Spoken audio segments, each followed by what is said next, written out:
पकाना खाली कोइले बाड़े भोजपुरी के नमावा डुबोइले बाड़े हिया दोसन पकाना ते त कोइले बाड़े भोजपुरी के नमावा डुबोइले बाड़े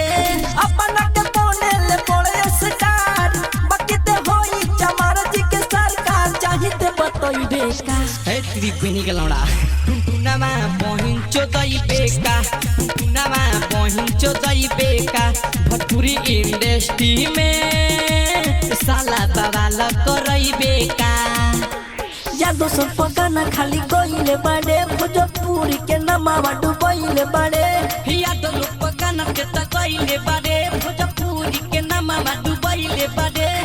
अपना के बनेली बड़ा स्टार लगे तू होई चमार जी के सरकार चाहिए बतई बेका तहार जीजाजी होइसन टुनटुनावा पहुंचो दई बेका टुनटुनावा पहुंचो दई बेका भोजपुरी इंडस्ट्री में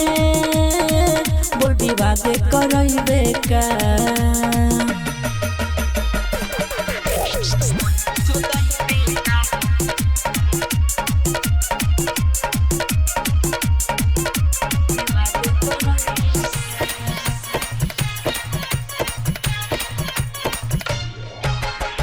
कोरली विवाद खाली छोटे छोटे बात के दम बात बपुआन से जुरोना काट दी तोरा जात के अब तार पेलाइए सार कोरली विवाद ते तो छोटे छोटे बात पे दम बात बपुआन से जुरोना काट दी तोरा काट के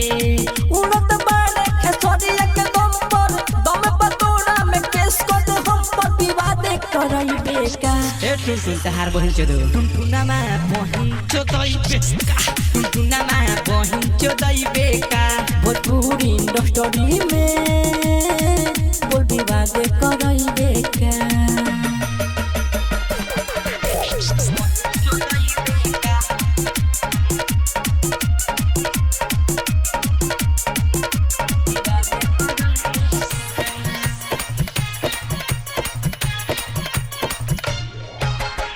लागेला खाली बाप के तोरा चलता वेरा चरे सुन लो बेटा टुन टुन यादो कहता नूरा लहरा चरे अब खाली जाते विवाद होइए सार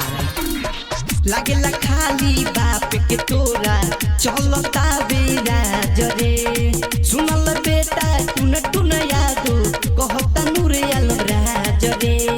मंजी परदेसी अतिदासियाना कुछ न कर पाई पुलिस थाना रो नबी से बतई बेका साला फाड़ा लेंगे टुनटुनामा पहुंचो दई बेका मंजीव से गणली वही बेका भोजपुरी इंडस्ट्री में बोल विवाद करई बेका।